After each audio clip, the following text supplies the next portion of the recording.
किसान भाइयों नमस्कार। आज मेरे साथ ये कुछ मध्य प्रदेश का एक ज़िला है देवास, हरदा के पड़ोस के किसान हैं दो, और दो किसान ये फतेहपुर से आए हैं। अक्सर लोग आते हैं और मैं अक्सर नेचुरल फार्मिंग का सत्य बताता हूँ। जब तक हम सत्य नहीं जानेंगे तो उसका मतलब है कि हम असत्य में जी रहे हैं। जैसे आज खेती का किसान जो है खेती के असत्य में जी रहा है। ये सज्जन जो हरदा से आए तो एक किसान के पास 10 एकड़ ज़मीन है। 10 एकड़ ज़मीन का किसान 20 साल से 10 एकड़ में सोयाबीन गेहूँ बो रहा है। मैंने पूछा आपके पास पैसे कितने हैं, तो बोले 3 लाख का कर्जा है। क्यों भाई? ये कहानी हर किसान की है। जब 10 एकड़ का किसान 3 लाख के कर्जे पर है तो 2-3 एकड़ का किसान तो ज़रूर 1 लाख के कर्जे पर है। देश का 80% किसान कर्ज में डूबा है और एग्रीकल्चर का जो टेक्नोलॉजी है वो अपनी पीठ थपथपा रही है कि मैंने ये तीर मारा, देश में ये उन्नति हुई, ये प्रगति हुई। गांव बर्बाद हो गए, जलाशय सूख गए, जंगल खत्म हो गए, ज़मीन बंजर हो गई, ज़मीन के नीचे का पानी खत्म हो गया। और बहादुरी के किस्से सुनाते हैं लोग। एग्रीकल्चर साइंस का चमत्कार देखिए मित्र। मैं कभी किसी किसान को नहीं बोलता, किसी वीडियो में नहीं बोलता हूं कि किसान को लखपति और करोड़पति बनाऊंगा। लोग सोशल मीडिया में किसानों को लखपति करोड़पति बनाते हैं और मैं कहता हूं भाई मैं तुम्हारा जो है कर्जा मुक्त करा दूंगा और तुम्हारा स्वास्थ्य ठीक कर दूंगा। तो मित्र, खेती का विज्ञान धरती पर निर्भर है, धरती की उर्वरता पर निर्भर है। और आज जो खेती शुरू होती है वो अच्छे बीज से शुरू होती है। अच्छा बीज कहाँ से लाएंगे, उर्वरक कौन कौन से डालेंगे, फिर कीड़ा लग जाएगा तो इंसेक्टिसाइड कौन सा डालेंगे, बीमारी हो जाएगी तो फंजीसाइड कौन सा लाएंगे, खरपतवारों ने नरक कर रखा है तो वीडीसाइड कौन सा लाएंगे, किसके ट्रैक्टर से जुताई कराएंगे, पानी किसके ट्यूबवेल से लेंगे, और जब फसल पक जाएगी तो किस हार्वेस्टर से कटवाएंगे। माने कि खेती बाजार आधारित हो गई। किसान खेती करने के लिए नाना प्रकार के निवेश बाजार से लाता है और जब अपनी उपज होती है तो उसको बाजार बेचने जाता है, तो वो कभी मोल भाव कर ही नहीं सकता।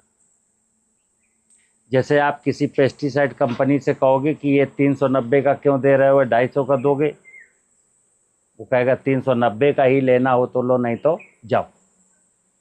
कोई आप प्लांटिंग मटेरियल, किसी बीज, कोई नर्सरी, कोई पौधा ले रहे हो और बीज वो 6,000 रुपये कुंटल दे रहा, तो आप कह सकते हो 5,000 रुपये कुंटल में दो, वो कहेगा लेना हो लो, नहीं तो जाओ। अब अगली चीज़, आप अपना टमाटर, मिर्चा, भिंडी, करेला, कद्दू, गेहूँ, चना, मटर मंडी बेचने चले गए। अब वहाँ बोली गई। क्यों? 1 कुंटल भिंडी की बोली कितनी लगी? 400 रुपये। मार्केट में भिंडी कंज्यूमर को मिल रही 20 रुपये किलो और तुम्हारी भिंडी के हिसाब खरीदी गई 4 रुपये किलो। अब आप कहो बाबूजी कुछ बढ़ा लो, तो बोले बेचना हो बेचो, नहीं तो जाओ। ठीक है ना? तो देश में खेती में जो किसान उपज पैदा करता है वो बहुत ज़्यादा है, लेकिन जितनी ज़्यादा उपज है उससे ज़्यादा लागत है। मैं खेती में कहता हूँ लागत घटाओ। ना मुझे अच्छा बीज लाने की ज़रूरत हो, घर का बीज, अपनी ज़मीन, अपना बैल, अपना दिमाग, अपना श्रम, अपनी खाद। ये करने के लिए किसी ज़माने में ऐसा था। आज के ठीक 70 साल पहले देश में कोई किसान आत्महत्या नहीं करता था कि साहब खेती में घाटा हो गया, क्योंकि खेती घाटे का विषय था ही नहीं। और 100 साल पहले तो कहा जाता था उत्तम खेती, मध्यम मान, निश्चित चाकरी, भीख निदान। खेती को सबसे उत्तम व्यवसाय का दर्जा प्राप्त था, सबसे उत्तम व्यवसाय का। किसान राजा हुआ करता था। किसान किसी के आगे कटोरा लेके भीख नहीं मांगता था। जिसको जरूरत होती थी किसान के पास जाता था, चना दे दो, गेहूं दे दो, जौ दे दो, बिजरा दे दो, राई दे दो। अन्नदाता था। अन्नदाता को कटोरा पकड़ा करके भीख मांगने के लिए किसने मजबूर किया? कृषि तकनीकियों ने। क्योंकि मैं कई बार बोलता हूं कि एग्रीकल्चर टेक्नोलॉजी कभी किसान के हित में निर्णय लेती ही नहीं है। कभी एग्रीकल्चर टेक्नोलॉजी ने किसान का भला कैसे होगा, जमीन का भला कैसे होगा, प्रकृति का भला कैसे होगा, पर्यावरण का भला कैसे होगा, बायोडाइवर्सिटी का भला कैसे होगा, सोचा ही नहीं। इंडस्ट्री के लिए काम कर रहे हैं। इसलिए मैं किसान भाइयों से हमेशा कहता हूं, जैसे आपका प्रश्न था कि खरपतवार बहुत होता है सर। अब हमने कहा कि देश का किसान कभी तितली के लिए, मधुमक्खी के लिए, चिड़िया के लिए, गिलहरी के लिए, खरगोश के लिए, हिरन के लिए कभी एक दाना कोई फसल बोया है? क्यों? आपने किसी चूहा बिल्ली के लिए फसल बोई है? लेकिन ये जितने भी जीव जंतु हैं, इन सबको परमात्मा ने बनाया है, प्रकृति ने बनाया है, तो इनका भी तो पेट भरना चाहिए। तो धरती माता का भी पेट भर जाए, जीव जंतुओं का भी पेट भर जाए, इसके लिए खरपतवार उगते हैं। हम मैनेजर हैं। किसान क्या है? अपने 5 एकड़ जमीन का मैनेजर है, प्रबंधक है। ध्यान रखना, ना मेरी ये जमीन थी, ना मेरी जमीन रहेगी। कल किसी और के पास थी, आज मेरे पास है, मेरे मरने के बाद किसी और के पास चली जाएगी। हम अपने 5 एकड़ 10 एकड़ जमीन के कस्टोडियन हैं। परमात्मा कहता है कि तुम्हारे पास जो जमीन है बेटा, वो धरती माँ का एक टुकड़ा है, वो माँ का एक स्वरूप है। उस माँ के स्वरूप को अगर जिंदा रख सकते हो तो रखो। अगर माँ जिंदा है तो आप समझ लीजिए किसान जिंदा है। और धरती माता बंजर हो गई तो किसान के घर में तो बंजर होना ही है। धरती माता दुखी है तो किसान को दुखों में डूबना ही है। धरती माता बीमार है तो इंसान तो बीमार होना ही है। तो मैं अक्सर कहता हूँ, एक है सादे सब सदे, सब सादे सब जाए। खेती में केवल धरती माता की उर्वरता को ध्यान में रखिए। धरती माता की उर्वरता को कैसे बढ़ाया जाए, जमीन की फर्टिलिटी में कैसे ह्यूमस बढ़ाया जाए, कैसे जीवांश कार्बन बढ़ाया जाए, कैसे उसको रोग मुक्त किया जाए, कैसे उसको जलदार बनाया जाए, ये बात कोई नहीं करता हिंदुस्तान में। सोशल मीडिया में किसानों को गुमराह करते हैं। फिटकरी डाल दोगे तो चमत्कार हो जाएगा, हींग का स्प्रे कर दोगे तो चमत्कार हो जाएगा, गौमूत्र का स्प्रे कर दोगे तो ऐसा हो जाएगा। क्यों? आज जरूरत है देश के किसानों को प्राकृतिक खेती की ओर लौटना पड़ेगा। प्राकृतिक खेती का सीधा सूत्र मैं बताता हूं। जैसे आप जीवामृत लेने आए हो, अब ये जीवामृत आप इसी को भगवान समझ लोगे तो सही नहीं है। ये जीवामृत खेती के लिए आज जरूरी बन गया है। कारण क्या है कि इसमें असंख्य प्रकार के जीवाणु हैं। जमीन में असंख्य प्रकार का जीवन है। केचुआ है, दीमक है, गुबरैला है, चींटी है, चीटा है, सांप है, बिच्छी है, चूहा है, खरगोश है। ये क्या है? ये भगवान की रचनाएं हैं। इनका होना बहुत जरूरी है। जैसे किसान भाइयों, जब हम कोई सड़क बनती है उस पर रोलर चलता है ताकि मिट्टी कॉम्पैक्ट हो जाए। ट्रैक्टर का वजन भी रोलर जैसा ही है। जब 3-4 टन का ट्रैक्टर आप जमीन में दौड़ाते हो तो जमीन कॉम्पैक्ट हो जाती है। ऊपर की 3-4 इंच आप जोतते हो, नीचे वाली हार्ड हो जाती है। तो हार्ड जमीन में वर्षा का पानी नीचे नहीं जाता। अब चलो केंचुआ थे तो केंचुआ 6-7 फुट की गहराई तक जाते थे, फिर ऊपर आते थे, सुरंगें बनाते थे, वहां से पानी नीचे चला जाता था। तो केंचुए दीमक मारने के चक्कर में आपने केंचुआ मार दिया तो वहां से भी पानी नीचे नहीं जाता। खेत की मेड़ों पर पेड़ थे तो वर्षा का पानी जड़ों के सहारे से नीचे जाता है, तो खेत की मेड़ के पेड़ कट गए तब भी पानी नीचे नहीं जाता। चूहा था, चूहा जो है 6-6 मीटर की गहरी सुरंगें बनाता था। एक खेत में पता चला 150 सुरंगें हैं चूहे की। तो वो चूहा सुरंग बनाता था, उसके नीचे से पानी जाता था। तो चूहा भी, हमने चूहा मार अभियान चलाया तो चूहा भी मार डाला। अब वर्षा का पानी नीचे जाने का रास्ता हो गया ब्लॉक। इसीलिए वाटर लेवल, जैसे इन सज्जन से मैंने कहा पहले आपके गांव में कुआं था, बोले कितना गहरा, तो बोले 20 हाथ। हमने कहा 30 फुट। आप भी कुएं से पानी पीते थे।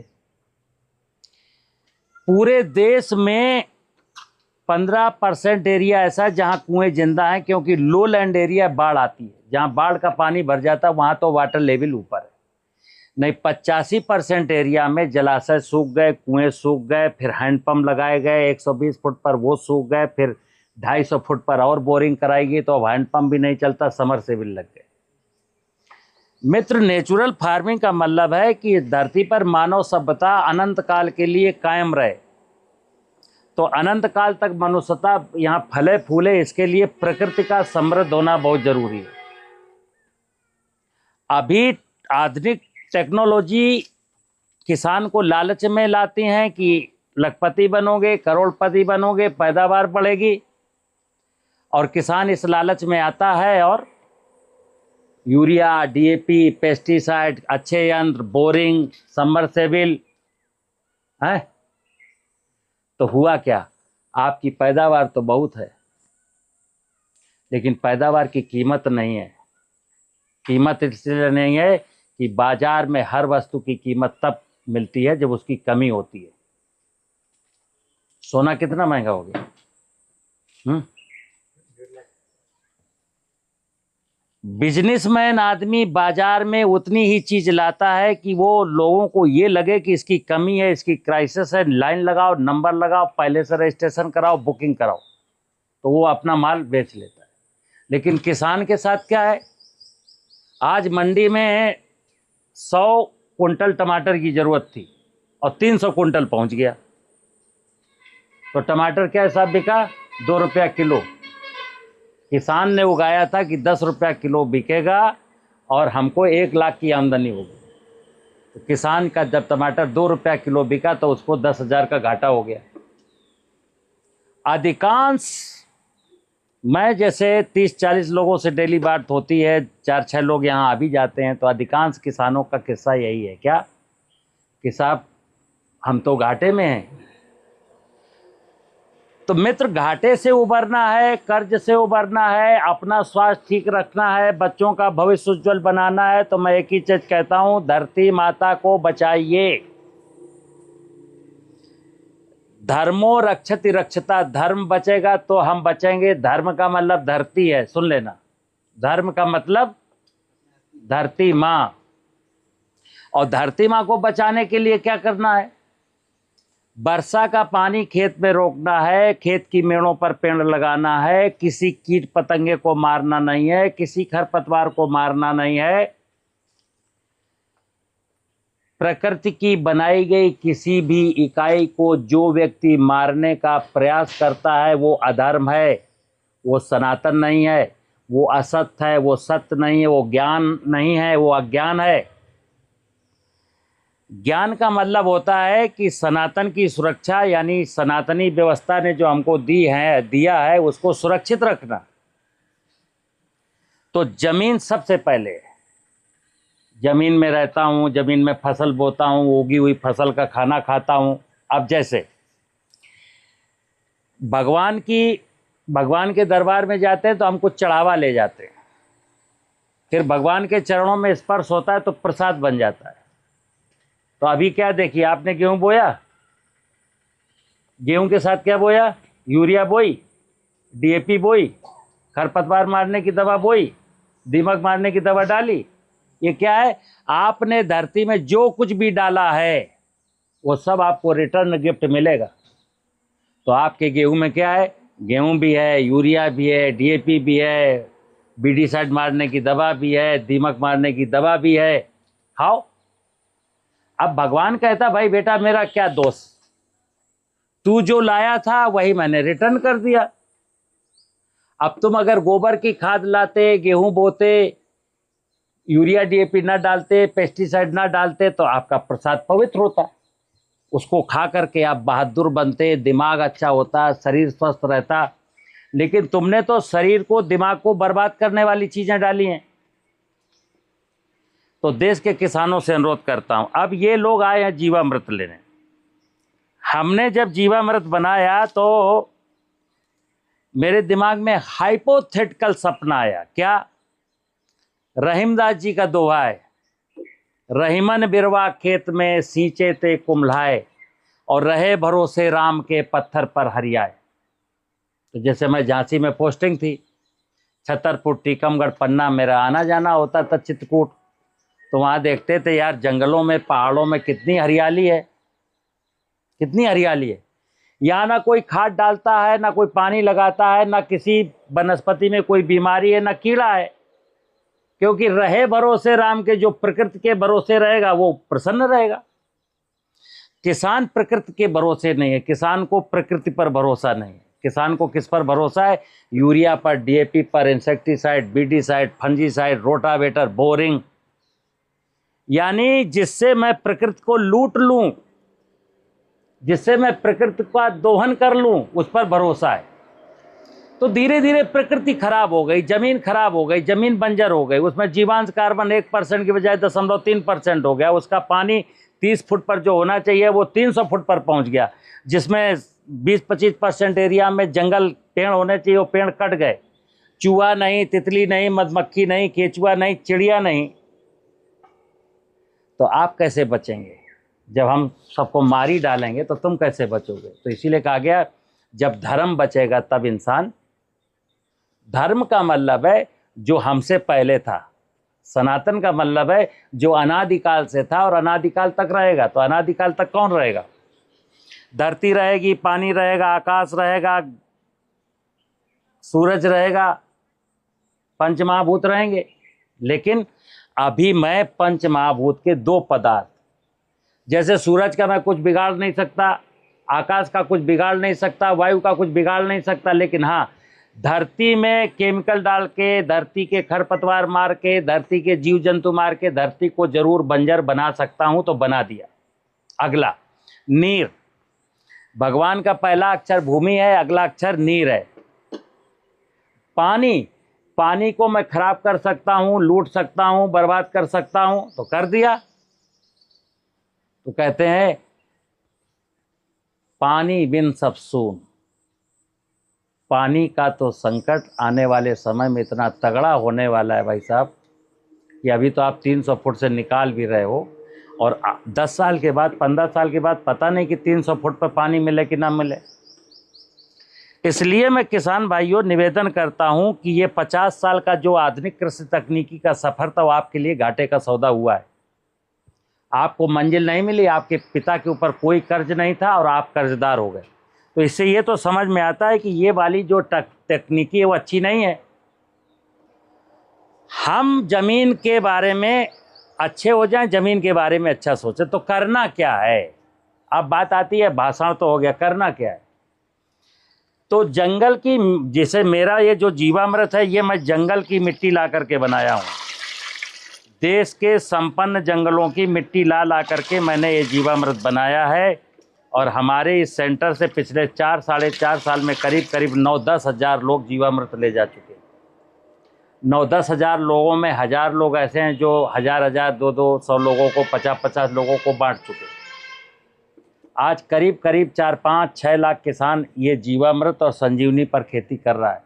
यूरिया, डीएपी, फंजीसाइड, बीडीसाइड सब उसने छोड़ दिया। जिसने छोड़ दिया खुश है, वो फ़ोन करके कहता है साहब आपकी टेक्नोलॉजी बहुत अच्छी है, अब हमें ना फर्टिलाइजर डालने पड़ते हैं, ना फंजीसाइड डालने पड़ते हैं, ना फसल में कोई बीमारी लगती है, और उपज जो खाता हूँ उसका टेस्ट वैल्यू भी अच्छा है। 2 काम करने हैं सिर्फ, कठिन नहीं है, बाजार से कुछ भी नहीं लाना। पहला सूत्र, आपने सोयाबीन बोया, गेहूं बोया, उड़द बोया, टमाटर बोया, भिंडी बोया, कपास बोया, जो कुछ भी बोया उसका एक पदार्थ है जो बाजार में बेच सकते हो, खा सकते हो, एक पदार्थ है जो बेच नहीं सकते, या तो पशु खाएंगे, पशु खाएंगे तो गोबर होगा, तो गोबर खेत में लौटा दो। कुछ पदार्थ ऐसे जो पशु नहीं खाएगा तो उस पदार्थ को ही खेत में वापस कर दो, वो खलिहान में लाके आग मत लगाओ, या खेत में भी आग मत लगाओ। तो वो है, वो बनेगा कार्बन। मिट्टी में जीवांश कार्बन बढ़ाना हमको, बस। अभी मिट्टी की जांच हुई तो जीवांश कार्बन 0.3 निकलता है, इसको मुझे बढ़ा के 1% करना है। तो कैसे होगा? कार्बन तो आपने डाल दिया, अब जीवांश कैसे बढ़ेगा? तो जीवांश कहते हैं मरे हुए जीवों का अंश। तो ये जो जीवामृत के जीवाणु है, ये क्या करते हैं? मुख्य रूप से उस कार्बन को खाते हैं और अपनी संख्या बढ़ाते हैं और मरते हैं। जब मरते हैं तो जीवांश ही फसलों का असली भोजन है। जो कहता है nitrogen, phosphorus, potash, zinc, sulphur, ये तो मैं ऊपर से दे रहा हूं, अदरवाइज ये फसलों का भोजन नहीं है। फसलों का भोजन है जीवांश। जब जीवांश से कोई फसल बढ़ती है, फलती है, फूलती है, तो उसमें टेस्ट वैल्यू होती है, उसमें पौष्टिकता होती है।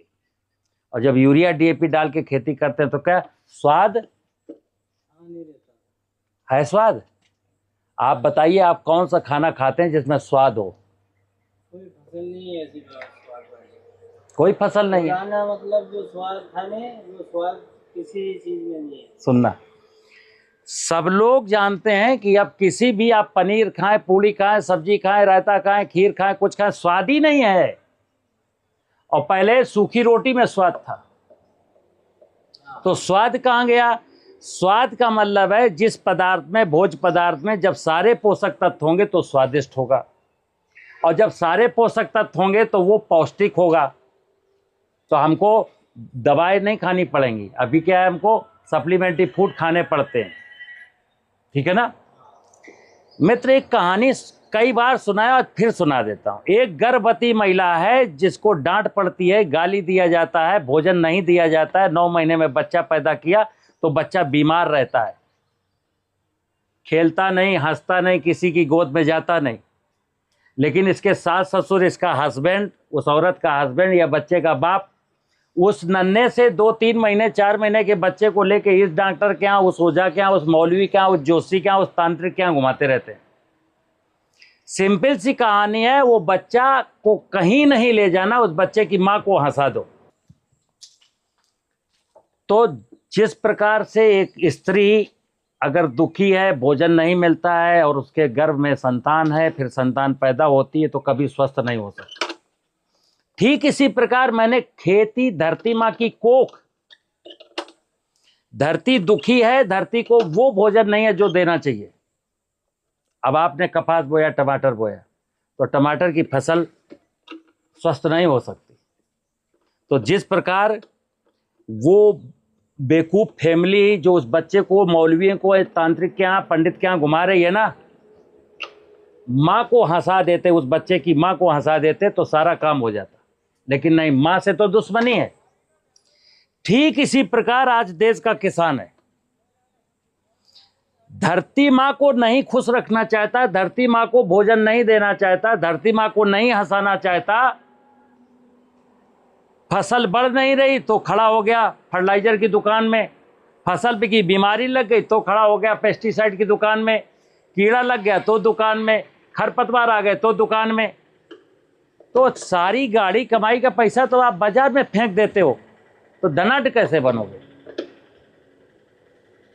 तो मैं 2 चीजें कहता हूं कि जिस दिन किसान बाजार जाने का संकल्प मन में ठान लेगा कि अब बाजार जाना ही नहीं है, उसी दिन से उसकी किस्मत जगेगी। बाजार जाना ही नहीं है, ना यूरिया लेने, ना डीएपी लेने, ना पोटास लेने, ना जिंक लेने, ना कोई दवाई लेने, ना अच्छा बीज लेने। जैसे आज आपको कहा जाता है इस गेहूं की पैदावार 70 कुंटल है, आपने बोया है कभी? पिछले साल सोयाबीन बोया था, जो बीज ला करके उसको कहा गया था ये इसकी पैदावार कितनी है? 30 कुंटल 1 हेक्टेयर की।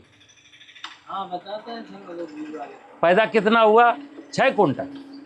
पैदा 1 एकड़ में 4, 5 और 3। चलो, तो 30 कुंटल वाला सोयाबीन लाए, पैदा हुआ 8-9 कुंटल। गेहूं देश का किसान 70 कुंटल 65 कुंटल वाला बोता है, पैदा कितना होता है? 35-40 कुंटल। चना बोता है 30 कुंटल वाला, पैदा कितना होता है? 9 कुंटल। सब्जी बोता है 500 कुंटल वाली, पैदा कितनी होती? 150 कुंटल। तो माने अच्छा बीज की महत्ता नहीं है, अच्छी भूमि की महत्ता है। जब धरती की कोख फर्टाइल होगी, धरती में सामर्थ्य होगी, पैदावार अपने आप बढ़ेगी। लेकिन अभी जो लोग नेचुरल फार्मिंग के खिलाफ हैं, कौन खिलाफ है? देश की एक बहुत बड़ी लॉबी है जो ये दिल से चाहती है कि देश का किसान नेचुरल फार्मिंग ना करे, क्योंकि फिर यूरिया डीएपी की दुकानें बंद हो जाएंगी, पेस्टिसाइड की दुकानें बंद हो जाएंगी, कंपनियां बंद हो जाएंगी, रोटावेटर बंद हो जाएगा, कृषि यंत्र बिकने बंद हो जाएंगे, बोरिंग का सामान बिकना बंद हो जाएगा। वो लोग किसानों को डराते हैं कि भाई देखो, हमारा जहाँ तक अनुभव है कि अगर आपने नेचुरल फार्मिंग की तो 1950 में देश भूखों मरता था। तो लोगों को लगता है हाँ यार, पहले तो हमने सुना है भूखों मरते थे हम लोग। तो बस किसान सोचता है यार ये बकवास है। वो व्यक्ति या तो अज्ञानी है या पेस्टिसाइड फर्टिलाइजर कंपनियों का दलाल है।